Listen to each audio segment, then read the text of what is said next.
राधे राधे दोस्तों, कैसे हैं आप सब। दोस्तों, आज मैं आपको बृहस्पतिवार व्रत कथा बताऊंगी। जो बृहस्पतिवार का व्रत करते हैं उन्हें ये कथा कहनी होती है। बेसिकली दो कथा है, ठीक है। बृहस्पतिवार व्रत कथा प्राचीन समय की बात है। भारत में एक राजा राज्य करता था। वह बड़ा प्रतापी तथा दानी था। वह नित्य प्रति मंदिर में भगवत दर्शन करने जाता था। वह ब्राह्मण और गुरु की सेवा किया करता था। उसके द्वार से कोई भी याचक निराश होकर नहीं लौटता था। वह प्रत्येक गुरुवार को व्रत रखता एवं पूजन करता था। हर दिन गरीबों की सहायता करता था। परंतु यह सब बातें उसकी रानी को अच्छी नहीं लगती थी। वह न व्रत रखती और न किसी को एक भी पैसा दान में देती थी। वह राजा से भी ऐसा करने को मना किया करती थी। एक समय की बात है कि राजा शिकार खेलने वन को चले गए। घर पर रानी और दासी थी। उस समय गुरु बृहस्पति साधु का रूप धारण कर राजा के दरवाजे पर भिक्षा मांगने आए। साधु ने रानी से भिक्षा मांगी तो वह कहने लगी, हे साधु महाराज, मैं इस दान पुण्य से तंग आ गई हूँ। इस कार्य के लिए तो मेरे पतिदेव ही बहुत है। अब आप ऐसी कृपा करें कि सारा धन नष्ट हो जाए तथा मैं आराम से रह सकूं। साधु रूपी बृहस्पति देव ने कहा, हे देवी, तुम बड़ी विचित्र हो। संतान और धन से कोई दुखी नहीं होता है। इसको सभी चाहते हैं। पापी भी पुत्र और धन की इच्छा करता है। अगर तुम्हारे पास धन अधिक है तो भूखे मनुष्यों को भोजन करवाओ, प्याऊ लगवाओ, ब्राह्मणों को दान दो, धर्मशालाएं बनवाओ, कुआं, तालाब, बावड़ी, बाग बगीचे आदि का निर्माण करवाओ तथा निर्धनों की कुमारी कन्याओं का विवाह करवाओ। साथ ही यज्ञादि करो। इस प्रकार के कर्मों से आपके कुल का और आपका नाम परलोक में सार्थक होगा एवं स्वर्ग की प्राप्ति होगी। परंतु रानी साधु की इन बातों से खुश नहीं हुई। उसने कहा, हे साधु महाराज, मुझे ऐसे धन की आवश्यकता नहीं जिसको मैं अन्य लोगों को दान दूं तथा जिसको रखने और संभालने में ही मेरा सारा समय नष्ट हो जाए। साधु ने कहा, हे देवी, यदि तुम्हारी ऐसी ही इच्छा है तो जैसा मैं तुम्हें बताता हूँ तुम वैसा ही करना। बृहस्पतिवार के दिन घर को गोबर से लीपना, अपने केशों को पीली मिट्टी से धोना, केशों को धोते समय स्नान करना, राजा से कहना वह हजामत करवाए, भोजन में मांस मदिरा खाना, कपड़ा धोबी के यहाँ धुलने देना। इस प्रकार 7 बृहस्पतिवार करने से तुम्हारा धन नष्ट हो जाएगा। यह कहकर साधु रूपी बृहस्पति देव अंतर्ध्यान हो गए।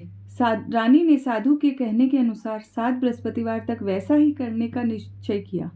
साधु के बताए अनुसार कार्य करते हुए केवल 3 बृहस्पतिवार ही बीते थे कि उसकी समस्त धन संपत्ति नष्ट हो गई। भोजन के लिए दोनों समय परिवार तरसने लगा तथा सांसारिक भोगों से दुखी रहने लगा। तब वह राजा रानी से कहने लगा कि हे रानी, तुम यहाँ पर रहो, मैं दूसरे देश को जाता हूँ। क्योंकि यहाँ पर मुझे सभी मनुष्य जानते हैं, इसलिए मैं यहाँ कोई कार्य नहीं कर सकता। अब मैं परदेश जा रहा हूँ, वहाँ कोई काम धंधा करूँगा, शायद हमारे भाग्य बदल जाएं। ऐसा कहकर राजा परदेश चला गया। वह वहाँ जंगल से लकड़ी काट कर लाता और शहर में बेचता। इस तरह जीवन व्यतीत करने लगा। इधर राजा के बिना रानी और दासियां दुखी रहने लगी। किसी दिन भोजन मिलता और किसी दिन जल पीकर ही रह जाती। एक समय रानी और दासियों को 7 दिन बिना भोजन के व्यतीत करना पड़ा। तो रानी ने अपनी दासी से कहा, हे दासी, यहाँ पास ही के नगर में मेरी बहन रहती है। वह बड़ी धनवान है। तू उसके पास जा और वहां से 5 सेर बेझर मांग कर ले आ, जिससे कुछ समय के लिए गुजारा हो जाएगा। दासी रानी की बहन के पास गई। रानी की बहन उस समय पूजा कर रही थी। बृहस्पतिवार का दिन था। दासी ने रानी की बहन से कहा, हे रानी, मुझे आपकी बहन ने भेजा है, मुझे 5 सेर बेझर दे दो। दासी ने यह बात अनेक बार कही, परंतु रानी की बहन ने कोई उत्तर नहीं दिया, क्योंकि वह उस समय बृहस्पतिवार की कथा सुन रही थी। जब दासी को रानी की बहन से कोई उत्तर नहीं मिला तो वह बहुत दुखी हुई। उसे क्रोध भी आया। वह लौटकर रानी से बोली, हे रानी, आपकी बहन तो बहुत ही घमंडी है। वह छोटे लोगों से बात भी नहीं करती। मैंने उससे कहा तो उसने कोई उत्तर नहीं दिया। मैं वापस चली आई। रानी बोली, हे दासी, इसमें उसका कोई दोष नहीं है। जब बुरे दिन आते हैं तब कोई सहारा नहीं देता। अच्छे बुरे का पता विपत्ति में ही चलता है। जो ईश्वर की इच्छा होगी वही होगा। यह सब हमारे भाग्य का दोष है। उधर रानी की बहन ने सोचा कि मेरी बहन की दासी आई थी, परंतु मैं उससे नहीं बोली, इससे वह बहुत दुखी हुई होगी। अतः कथा सुन और विष्णु भगवान का पूजन समाप्त कर वह अपनी बहन के घर आई और कहने लगी, हे बहन, मैं बृहस्पतिवार का व्रत कर रही थी जब तुम्हारी दासी हमारे घर गई थी। परंतु जब तक कथा होती है तब तक हम लोग न उठते हैं और न बोलते हैं, इसलिए मैं नहीं बोली। कहो दासी क्यों आई थी? रानी बोली, बहन, हमारे घर अनाज नहीं था, वैसे तुमसे कोई बात छिपी नहीं है, इस कारण मैंने दासी को तुम्हारे पास पान से बेझर लेने के लिए भेजा था। रानी की बहन बोली, बहन देखो, बृहस्पति भगवान सबकी मनोकामना पूर्ण करते हैं। देखो शायद तुम्हारे घर अनाज रखा हो। यह सुनकर दासी घर के अंदर गई तो उसे वहां एक बड़ा घड़ा बेजर का भरा मिल गया। उसे बड़ी हैरानी हुई क्योंकि उसने एक एक बर्तन देख लिया था। उसने बाहर आकर रानी को बताया। दासी अपनी रानी से कहने लगी, हे रानी, देखो वैसे हमको जब अन्न नहीं मिलता तो हम रोज ही व्रत करते हैं। अगर इनसे व्रत की विधि और कथा पूछ ली जाए तो उसे हम भी किया करेंगे। दासी के कहने पर रानी ने अपनी बहन से बृहस्पतिवार व्रत के बारे में पूछा। उसकी बहन ने बताया, हे रानी बहन, बृहस्पतिवार को सूर्योदय से पूर्व उठकर स्नान करके बृहस्पतिवार का व्रत करना चाहिए, लेकिन उस दिन सिर नहीं धोना चाहिए। बृहस्पतिवार के व्रत में चने की दाल और मुनक्का से विष्णु भगवान का केले के वृक्ष की जड़ में पूजन करे तथा दीपक जलावे। उस दिन एक ही समय भोजन करे। भोजन पीले खाद्य पदार्थ का करे तथा कथा सुने। इस प्रकार करने से गुरु भगवान प्रसन्न होते हैं, अन्न पुत्र धन देते हैं, मनोकामना पूर्ण करते हैं। व्रत और पूजन की विधि बताकर रानी की बहन अपने घर लौट गई। रानी और दासी दोनों ने निश्चय किया कि बृहस्पति देव भगवान का पूजन जरूर करेंगे। 7 दिन बाद जब बृहस्पतिवार आया तो उन्होंने व्रत रखा। घुड़साल में जाकर चना और गुड़ बीन लाई तथा उसकी दाल से केले की जड़ तथा विष्णु भगवान का पूजन किया। अब भोजन पीला कहाँ से लाई?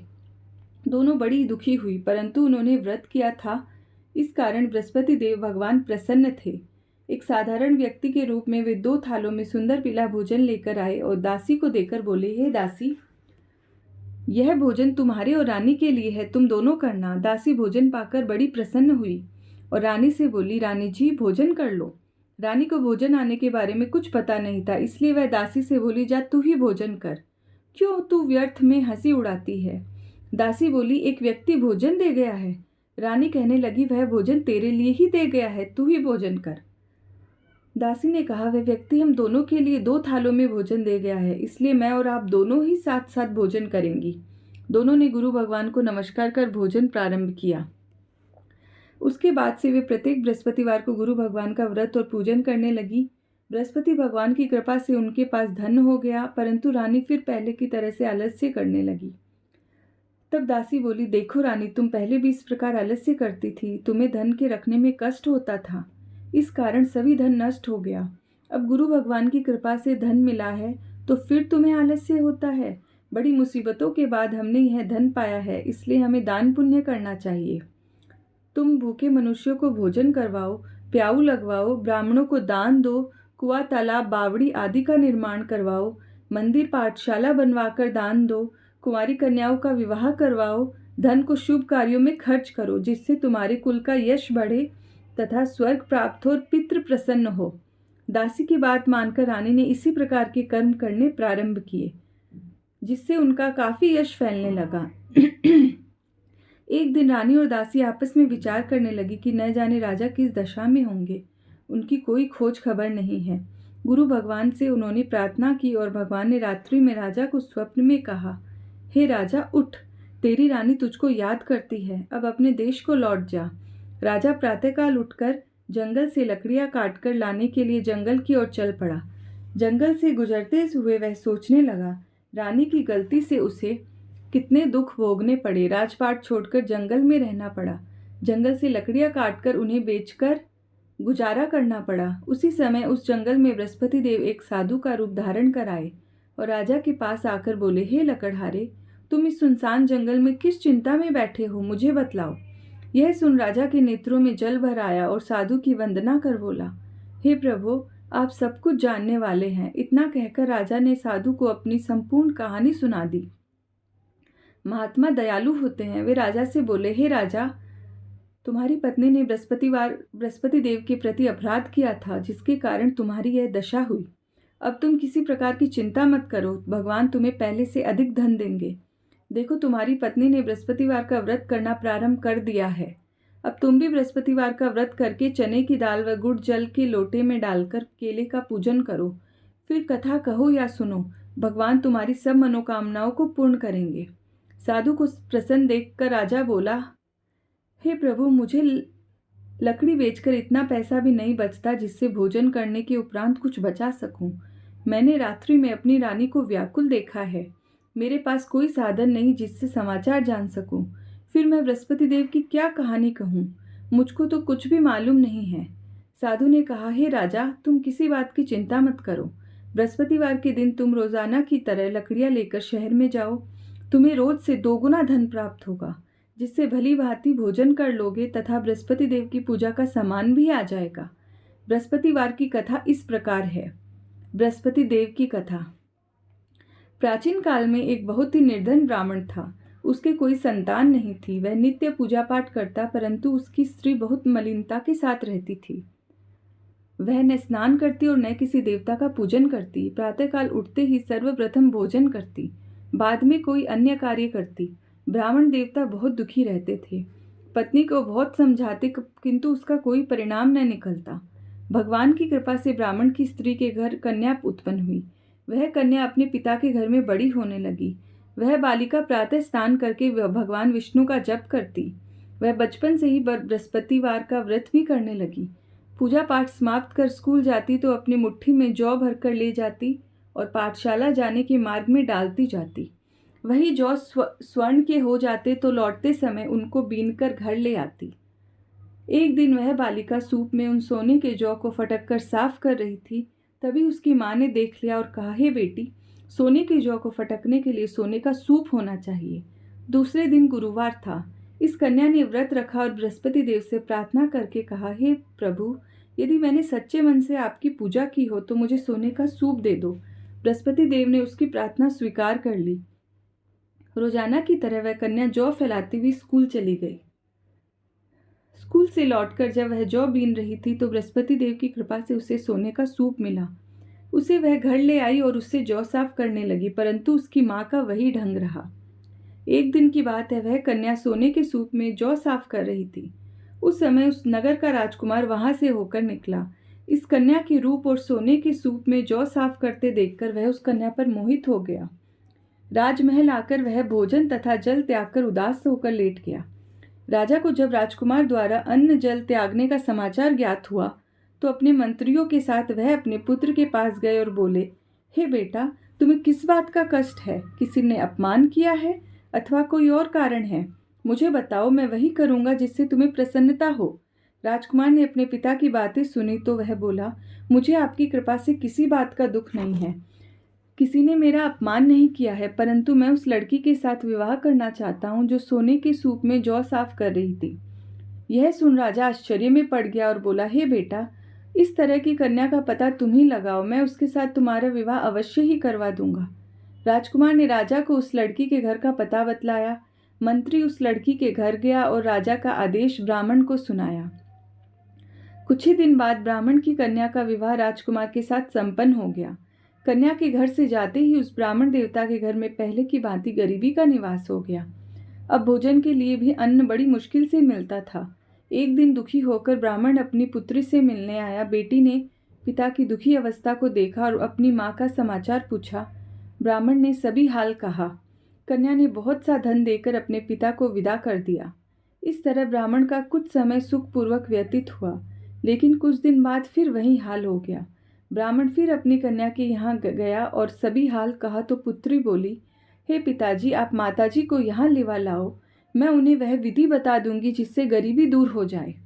ब्राह्मण देवता अपनी स्त्री को साथ लेकर अपनी पुत्री के पास राजमहल पहुँचे तो पुत्री अपनी माँ को समझाने लगी, हे माँ, तुम प्रातःकाल उठकर प्रथम स्नान आदि करके विष्णु भगवान का पूजन करो तो सब दरिद्रता दूर हो जाएगी।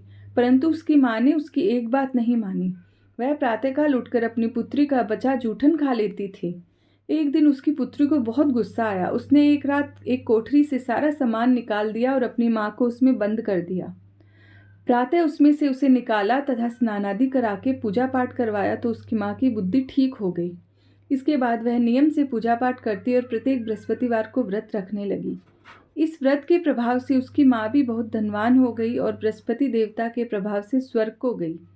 वह ब्राह्मण भी सुखपूर्वक इस लोक का सुख भोगकर स्वर्ग को प्राप्त हुआ। इस तरह कहानी कहकर साधु देवता वहां से लोप हो गए। धीरे धीरे समय व्यतीत होने पर फिर बृहस्पतिवार का दिन आया। राजा जंगल से लकड़ी काटकर किसी शहर में बेचने गया। उसे उस दिन और दिनों से अधिक धन मिला। राजा ने चना, गुड़ आदि लाकर बृहस्पतिवार का व्रत किया। उस दिन से उसके सभी क्लेश दूर हुए। परंतु जब अगला गुरुवार का दिन आया तो वह बृहस्पतिवार का व्रत करना भूल गया। इस कारण बृहस्पति भगवान नाराज हो गए। उस दिन उस नगर के राजा ने विशाल यज्ञ का आयोजन किया तथा अपने समस्त राज्य में घोषणा करवा दी कि कोई भी मनुष्य अपने घर में भोजन न बनाए तथा आग न जलाए। समस्त लोग मेरे यहाँ भोजन करेंगे। इस आज्ञा को जो न मानेगा उसको फांसी की सजा दी जाएगी। राजा की आज्ञानुसार राज्य के सभी वासी राजा के भोज में सम्मिलित हुए। लेकिन लकड़हारा कुछ देर से पहुंचा, इसलिए राजा उसको अपने साथ महल में ले गए। जब राजा लकड़हारे को भोजन करा रहे थे तो रानी की दृष्टि उस खूंटी पर पड़ी जिस पर उसका हार लटका हुआ था। उसे हार खूंटी पर लटका दिखाई नहीं दिया। रानी को निश्चय हो गया कि मेरा हार इस लकड़हारे ने चुरा लिया है। उसी समय सैनिक बुलवाकर उसको जेल में डलवा दिया। जब लकड़हारा जेल खाने में गया तो बहुत दुखी होकर विचार करने लगा कि न जाने कौन से पूर्व जन्म के कर्म से मुझे यह दुख प्राप्त हुआ है, और उसी साधु को याद करने लगा जो जंगल में मिला था। तत्काल बृहस्पति देव साधु के रूप में प्रकट हो गए और उसकी दशा को देखकर कहने लगे, अरे मूर्ख, तूने बृहस्पति देवता की कथा नहीं की, इसी कारण तुझे दुख प्राप्त हुआ है। अब चिंता मत करो। बृहस्पतिवार के दिन जेल खाने के दरवाजे पर 4 पैसे पड़े मिलेंगे। उससे तू बृहस्पति देव की पूजा करना तो तेरे सभी कष्ट दूर हो जाएंगे। अगले बृहस्पतिवार उसे जेल के द्वार पर 4 पैसे मिले। राजा ने पूजा का सामान मंगवाकर कथा कही और प्रसाद बांटा। उसी रात्रि को बृहस्पति देव ने उस नगर के राजा को स्वप्न में कहा, हे राजा, तूने जिस आदमी को जेल खाने में बंद कर दिया है वह निर्दोष है, वह राजा है, उसे छोड़ देना। रानी का हार उसी खूंटी पर लटका हुआ है। अगर तू ऐसा नहीं करेगा तो मैं तेरे राज्य को नष्ट कर दूंगा। राजा प्रातःकाल उठा और खूंटी पर हार टंगा देखकर लकड़हारे को बुलाकर क्षमा मांगी तथा राजा की योग्य सुंदर वस्त्र आभूषण भेंट कर उसे विदा किया। गुरुदेव की आज्ञानुसार राजा अपने नगर को चल दिया। राजा जब नगर के निकट पहुंचा तो उसे बड़ा ही आश्चर्य हुआ। नगर में पहले से अधिक बाग, तालाब और कुएं तथा बहुत सी धर्मशालाएं, मंदिर बने हुए थे। राजा ने पूछा कि यह किसका बाग और धर्मशाला है। तब नगर के सब लोग कहने लगे कि यह सब रानी और दासी द्वारा बनवाए गए हैं। राजा को आश्चर्य हुआ और गुस्सा भी आया। जब रानी ने खबर सुनी कि राजा आ रहे हैं तो उसने अपनी दासी से कहा, हे दासी, देख, राजा हमको कितनी बुरी हालत में छोड़ गए थे। वह हमारी ऐसी हालत देखकर लौट ना जाए, इसलिए तू दरवाजे पर खड़ी हो जा।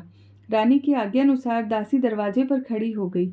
जब राजा आए तो उन्हें अपने साथ महल में लिवा लाई। तब राजा ने क्रोध करके अपनी तलवार निकाली और पूछने लगा, बताओ, यह धन तुम्हें कैसे प्राप्त हुआ है। तब रानी ने कहा, हमें यह सब धन बृहस्पति देव के व्रत के प्रभाव से प्राप्त हुआ है। राजा ने तब निश्चय किया कि 7 रोज बाद तो सभी बृहस्पति देव का पूजन करते हैं, परंतु मैं रोजाना दिन में 3 बार कथा कहा करूंगा तथा रोज व्रत किया करूंगा। अब हर समय राजा के दुपट्टे में चने की दाल बंधी रहती तथा दिन में 3 बार वह कथा कहता। एक रोज राजा ने विचार किया कि चलो अपनी बहन के यहाँ हो आवे। इस तरह का निश्चय कर राजा घोड़े पर सवार हो अपनी बहन के यहाँ चल दिया। मार्ग में उसने देखा कि कुछ आदमी एक मुर्दे को लिए जा रहे हैं। उन्हें रोककर राजा कहने लगा, अरे भाइयों, मेरी बृहस्पतिवार की कथा सुन लो। वे बोले, लो, हमारा तो आदमी मर गया, इसको अपनी कथा की पड़ी है। परंतु कुछ आदमी बोले, अच्छा कहो, हम तुम्हारी कथा भी सुनेंगे। राजा ने दाल निकाली और कथा कहनी शुरू कर दी। जब कथा आधी हुई तो मुर्दा हिलने लगा और जब कथा समाप्त हुई तो मुर्दा राम राम करते हुए खड़ा हो गया। राजा आगे बढ़ा। उसे चलते चलते शाम हो गई। आगे मार्ग में उसे किसान खेत में हल चलाता मिला। राजा उससे बोला, अरे भैया, तुम मेरी बृहस्पतिवार की कथा सुन लो। किसान बोला, जब तक मैं तेरी कथा सुनूंगा तब तक 4 हरगिया जोत लूंगा। जा अपनी कथा किसी और को सुनाना। राजा आगे चलने लगा। राजा के हटते ही बैल पछाड़ खाकर गिर गए तथा किसान के पेट में बहुत जोर से दर्द होने लगा। उसी समय किसान की माँ रोटी लेकर आई। उसने जब यह देखा तो अपने पुत्र से सब कुछ हाल पूछा। बेटे ने सभी हाल बता दिया। बुढ़िया दौड़ी दौड़ी उस घुड़सवार के पास गई और उससे बोली, मैं तेरी कथा सुनूंगी, तू अपनी कथा मेरे खेत पर ही चलकर कहना। राजा ने लौटकर बुढ़िया के खेत पर जाकर कथा कही, जिसके सुनते ही बैल खड़े हो गए तथा किसान के पेट का दर्द भी बंद हो गया। राजा अपनी बहन के घर पहुंचा। बहन ने भाई की खूब मेहमानी की। दूसरे रोज प्रातःकाल राजा जागा तो वह देखने लगा कि सब लोग भोजन कर रहे हैं। राजा ने अपनी बहन से जब पूछा कि ऐसा कोई मनुष्य है जिसने भोजन नहीं किया हो, जो मेरी बृहस्पतिवार की कथा सुन ले, तो बहन बोली, हे भैया, यह देश ऐसा ही है। पहले यहाँ के लोग भोजन करते हैं, बाद में अन्य कार्य करते हैं। अगर पड़ोस में कोई हो तो देख आती हूँ। ऐसा कहकर बहन देखने चली, परंतु उसे कोई भी ऐसा व्यक्ति नहीं मिला जिसने भोजन न किया हो। फिर वह एक कुम्हार के घर गई जिसका लड़का बीमार था। उसे मालूम हुआ कि उसके यहाँ 3 दिन से किसी ने भोजन नहीं किया है। रानी ने अपने भाई की कथा सुनने के लिए कुम्हार से कहा। वह तैयार हो गया। राजा ने जाकर बृहस्पतिवार की कथा कही, जिसको सुनकर उसका लड़का ठीक हो गया। अब तो राजा की प्रशंसा होने लगी। एक दिन राजा ने अपनी बहन से कहा, हे बहन, मैं अपने घर जाऊंगा, तुम भी तैयार हो जाओ। राजा की बहन ने अपनी सास से अपने भाई के साथ जाने की आज्ञा मांगी। सास बोली, चली जा, परंतु अपने लड़कों को मत ले जाना, क्योंकि तेरे भाई के कोई संतान नहीं है। बहन ने अपने भाई से कहा, हे भैया, मैं तो चलूंगी, परंतु कोई बालक नहीं आएगा। राजा ने कहा, जब कोई बालक नहीं चलेगा तो तू जाके क्या करेगी। दुखी मन से राजा अपने नगर को लौट गया।